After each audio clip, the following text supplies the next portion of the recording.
Okay. Good evening. Is it today? It is evening, right? Yes. Yep, it just hit evening. Good evening, good evening, good evening. Thank you for being here. And I want you to tell us what's your name and where you're from. Okay. Well, thank you very much for having me this evening. My name is Sophonna Cottle, and I was born in the Bronx, New York. However, I was raised in Long Island City, Queens, by the way of Queensbridge. Oh yeah. Definitely gonna talk about that. Yes. So the reason why I wanted to talk to you, because lately I just been talking to people who I absolutely adore, and you're just definitely one of those people. But when I saw this, Yes. I Yes. was like, okay, we got to have a sit down, sit down, sit down. First, I want to talk about how we met. We Okay. met through a relative of yours Yes. that I've known for years. I used to babysit her kids who used to torment me. My I name is Zucchini, and they used to call me Zoo Woman. Those kids used to this day, they still call me that. They're in their 40s and they still call me that. So, and then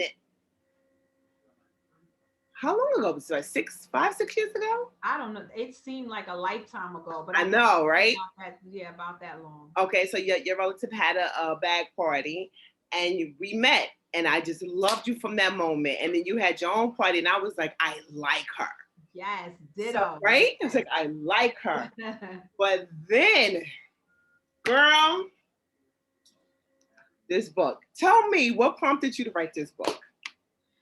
So the story is just, the way it came about was just so amazing. Sometimes, you have a plan, just like in the book, you have a plan, you have a path, but they say, you want to hear God laugh, make your plans. Yes. So I was talking to a girlfriend of mine, Tia Smart Young, who's actually my editor and my publisher, Okay. the Smart Girl Media.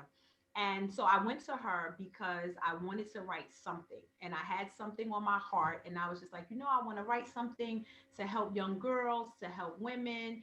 And, I have this thing in my background, this trauma, right, that I feel like, a lot of women don't speak about, they don't speak to. And, even having relationships with your mom, right? And sometimes at those relationships, yes, sometimes those relationships are, they can be a little, toxic, or, just on the strength of the fact that you haven't addressed traumas. So I felt like I wanted to speak about that. So when I presented it to her, she was like, wow, whoa, okay, this is kind of deep.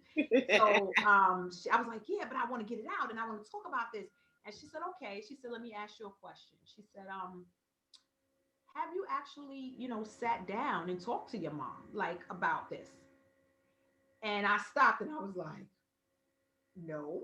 And she said, well, you know what? She said, I hear you, sis, and I get it. She said, but we don't want to do it like that. We don't want to put something out there, right? Unless you're ready for that conversation first. And I thought about it and I was like, okay. So she said, so talk to me a little bit more. Let's talk about some other things, that's going on, or what happened in, going up, what I missed, because we went to high school together and then we kind of lost touch. So I started talking about me running the shelter system now, me running the 5 shelters and transitional programs, and how I can relate because I once lived in one. And she said, what? She said, do you know how powerful that is, what you just said? And I was like, what did I say? She said, you lived in a shelter. And I said, yeah. And she said, and you run shelters. And it was like, Ding. let me just tell you something. I am a reader. Been a reader since I was about 3. My mother taught me to read from before I went to school. I walked into kindergarten reading, and the teachers were amazed. And I've read a lot of different books. My favorite genre, though, is biographies. I love to read about other people's lives, what they've been through. I've read so many. What drives me crazy in some books is the titty titty things. I'm like, we didn't need to know that. I didn't need to. When I tell you I'm a bottom liner and this book bottom lines me, I was like, reading this book, I felt as if we were sitting on the couch, sipping wine, just talking. mm, And I was like, that, I appreciate that. I appreciated that it was like, yes, yes, yes. Let me tell you another thing. We have more in common than you know. mm, I grew up in Brownsville Projects in Brooklyn. Okay. We're both wives. We're both moms. I know Mm-hmm. you knew grandma. Yes. Welcome to the club. I have 10 now. Woo. Yeah. And we both went to high school around the same time in the 80s. I didn't go through metal detectors, so they didn't have that at my school. Oh, I read lucky that in you. your book. But I also lived in the shelters. Wow. And when I was 7 months pregnant, my daughter's father and I got into a nasty knockout, drag out fight, and I had to sleep in the park for 2 nights, 7 months pregnant. So Mm. reading this book, I was like, okay, but the part that really got to me, chapter 2, the back and forth. Girl, I know about that back and forth to EAU, here, there. You go here 3 days, come back this day, go back. And I was just like, am I the only one? And it's so crazy because so many people I know went through and they went straight through. They went to EAU, Yeah. got placed in the shelter, got their apartment. Yeah. Not me. Back, forth, back. When I had to read that chapter twice because I was like, that was me. Back and forth, back and forth. So when you tell people you lived in a shelter, what do they first thing they think you sleeping on some cots on the floor, right? Absolutely. Absolutely. That's what they think. And they're mainly surprised. Um, because I guess what you see now, right? And they're like, "What? Really?" And it's like, yeah, but we know how to pick ourselves up, right? We know how to keep it moving. That's what we have to do. That's what we've done for years. That's what we do, Yeah. right? So yeah, I get a lot of surprise and shock, and but I expect that. So there's a part here that I wanted to talk to you about in this book. The part, see now, the thing that you had that I didn't have, can I mention names? I won't tell too much about the book because I want people to read the book. So Junior was with you. How was that to have him with you in the shelter? It was he was a great support. That's my ex-husband. But during that time, it was a great support. I don't know if it wasn't for him and his strength, would I have been able to see that through? Because as you can see, a couple of times I was like, I'm out. I can't do this, right? No, Like the curfews and everything. the curfews, between the nasty people in the EAU, and you see, I called my dad. I was trying to find a way out, and he's like, "No, we came here for a reason. Like, we gonna stick it out no matter what, all the way to the end." So, I can definitely say that he was, my strength, and I needed him at that time. And even when we were able to be placed into our tier 2, finally, I was the only one who was working. So it just made sense that somebody needed to be there for the kids, somebody needed to be there for the paperwork. And just the Mm-hmm. fact that as a man, sometimes they like, what? No, like I'm not trying to be no house husband. I'm not doing that. He was like, I got this. I got this. So definitely a great support during that time. I went. It was just me and the newborn, me and Wow. the newborn. That So that's hard. yeah, that's why I was like, oh, she has somebody with her. So this, but then Mhm. again, you had more kids with you than I did. It was Yeah. just me and one newborn. Hmm. So I don't want to talk too. I don't want to tell too much because I want people to read the book. Hmm. But I like here with the new beginning. It said the beginning of the end. My new life without Junior went like this. You Hmm. went to work, went to school, came back home to check homework. You gave Destiny a bath and put the kids to bed. Rinse and repeat. I did the same thing. There was a time when I was working full time, going to college full time. Then my crazy self got hit by a car Oh, and I was going to physical therapy. So I was working full time, going to school full time, and physical therapy 3 times a week, all while raising kids by myself. wow. So that's why I tell you, when I was reading this book, I was just like, we sitting here sipping wine, like we just sitting here having a conversation. And Hmm. I really, really, really was like, this is a really good book. Now, another thing you did that I wanted, I don't want to talk too much about the book, but the part where somebody tried to jam you up at an old job. Oh, I just got chills all over again. Yes, yes, yes. Let's Yes. talk a little bit about that. Yeah. So, um, this woman was just the definition of hater. I mean, I just didn't understand it. She just didn't like me. And the reason she didn't like me was so odd. Like I talked about in the book, like, what was in there about, me really taking care of these young girls. And that wasn't a job that I even wanted. It was just like placed in front of me. And I'm glad that it was, because everything again happens for a reason. And I Mhm. feel like when I was there, these girls provided a mirror for me. I saw where I could have been if I Mhm. went this way, right? So I was able to work with them and connect with them. And it was really good. But this lady, she just wasn't having none of it. And she ended up letting me go. But I was a per diem staff. So it was like, okay, we don't really need your services. And I'm like, okay. And then I went on with my life. But when I got ready to get that promotion, and they were like, oh yeah, someone, that we called stated that, you were fired. And I was like, fired? Where was I? I was fired for misconduct. And when I found out that it was that agency, I was livid. But she didn't get her way. So, but yeah, but yeah, that was a lot. It was a lot. But I'm just glad that it all worked out the way that it was supposed to work out. Oh, good. Yes, yes, yes. I was excited. I was excited for that. Mm-hmm. But this book, how did you come up with the title? Protection: My Journey from Living in the Shelters. So wait, wait. How does this go? Protection from the storm. Okay, protection from the storm. My journey from living in shelters to running them. Yes, Okay. yes. So I came up with the title. So actually, there were about three different titles that we were playing around with, and one of the ones that I actually liked was called "Give Me Shelter." Mm, And really, I said "Give Me Shelter" because, of course, the shelter. mhm. But on the back of my first book, which is Soar, my poetry book, on the back of it, it talked a little bit about my background, and the bold print on the back said "Give Me Shelter." So Okay. I just thought it would be kind of fun to like, make the next book "Give Me Shelter."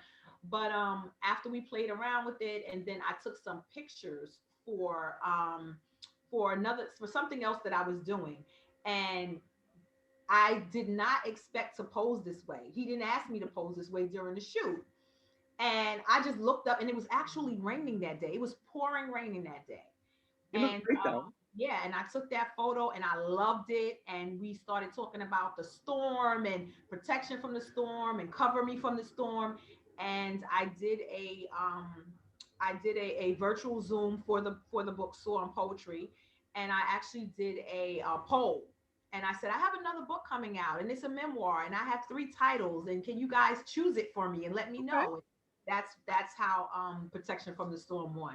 Nice, nice. It's great. That's how I do it. My shirt with amazing women on it. Yes. Ida, Maya, Finney. And I was like, yeah, you know what? This fits Sojourner, Harriet Tubman. I was like, yeah, this fits us tonight. So I threw this on. Love it. Um, your She Is Empowerment. She is empowered. Yes. Tell me about that. So I have an organization that I started. She is empowered. And basically what this is like, like I just love women. I love supporting women. I love uplifting women.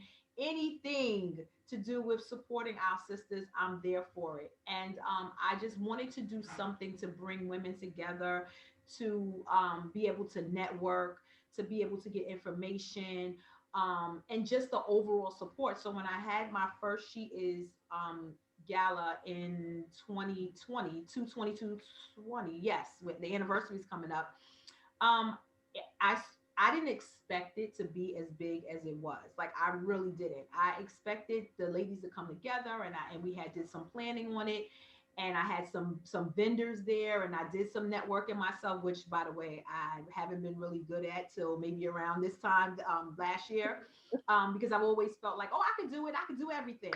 But I used my resources and I reached out, and I found some amazing women, and women who were there with me that were like, yes, I will support you. Yes, we want to do this.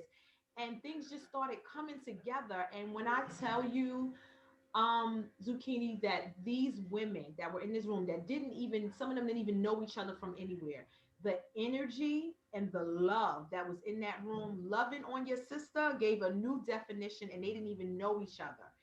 And I had an amazing guest speaker, and she came and she spoke about, am I my sister's keeper and what that looks like. Mm. And she wrote a book herself called The Superwoman Syndrome, Dr. Oh, yeah. Tanisha King Taylor, and I loved it. And she came all the way from Ohio. Nice. Right. So, I mean, it was a wonderful event, and I've launched my website. I'm actually working a little bit on it more now, and I want to be able to do this something like this yearly with different topics and different guest speakers. This year, I want to do entrepreneurship and education, and I have asked you to be one of my panelists. So yes, so that is she is, and people can go to the website and just see more about what I'm trying to do, what I want to do, what I'm going to do. Tell me the Um, website so I can write it down. so the website is sheisempowered.us. Okay. Got that. I Mhm. will definitely make sure I will add that when I post this. Yes. Thank you so much. It's so good to this whole thing came about because someone was asking me about a whole different person they wanted to know about. Then I had somebody else ask about more people. And I was like, you know what? I know some amazing people. I'm going to talk to them and I'm going to introduce you to them. So I'm loving introducing to people, my people to people in Keeney's Corner. Got to Yes. tell everybody to get this book. I wanted to go more into it. Yes. I know a few book clubs, so I'm going to tell them about your book and then hopefully they'll reach out to you Thank and you. talk to you about this book because I don't want to give too much away. But I really enjoyed it. And my husband will tell you, I don't have a TV in my bedroom. My bedroom is my sanctuary. Mhm. There's nothing in there but my bed and the air conditioner because I'm always hot. I got the fan on now. But I was in bed like this. It was like, what are you reading? I was like, shh. So no, I really enjoyed this book and I'm going to make sure I tell everyone about it. I'm Thank looking you forward so to much. everything. I have the date. It's July 25th, right? 24th? Yes, July 24th for the She 24th. Is Gala. It's going to be in a park this year because of the pandemic, of course. Right. Also, I want to mention my virtual book club, but it's this Saturday. But also to discuss the book. But I just want to really, really thank you because you are to me like the epitome also of like I adore you too of sisterhood and my sister and just staying connected with each other. You meet somebody and there's nothing wrong with us loving on each other. As I know. women, that's what we need to see more. And I want to be able to reach more women who have gone through what we have gone through, right? Mothers, and let them know like this is not the end. Don't ever let anybody tell you that this is what your life is. It's just not true. So Yeah, because you were what, pregnant? Your last year of high school? yes, when I was seven, I found out when I was pregnant when I was 16, and my last year of high school, I was 17. And then you had the second one, and then you had two more, so you have four, and you still managed to finish college, got your master's, and then you run in the shelters. I absolutely love it. Let me ask you. I want to ask the members in Keeney's Corner and a few other people, how would what would be the best way to donate items to residents? So the best way to donate, they can either I put it some of it in the back of the book. They can either get in touch with the Department of Homeless Services Mm-hmm. and ask which shelters that they could possibly donate to. My shelters currently that I'm over, if they reach out to me at Sophonna C. Tell me, because I'm gonna get some stuff. Tell me some stuff we can get. Okay, so Sophonna C at Gmail, and they can just tell me even with you, you can the items that the residents always need are like toiletries. Um, Mhm. they could use kits as far as when they're moving out because the goal is to get them into housing. So the pots, the pan sets, Mhm. first tablecloth, shower curtain, but mainly a lot of toiletry, blankets. We take socks. The ladies, I have four women shelters and one male shelter. So the women, they love pocketbooks and all the girly. Oh my goodness, I have that. So, yes. So clothes, we have little boutiques that we call them inside the shelters where we get donations all the time. We call it boutiques. We hang it up nice, the dresses, the coats, the pocketbooks, everything for the ladies. And I can't forget the men. I have a veteran shelter. So Same thing goes for them. My Socks, husband's a vet. toiletries. Yes.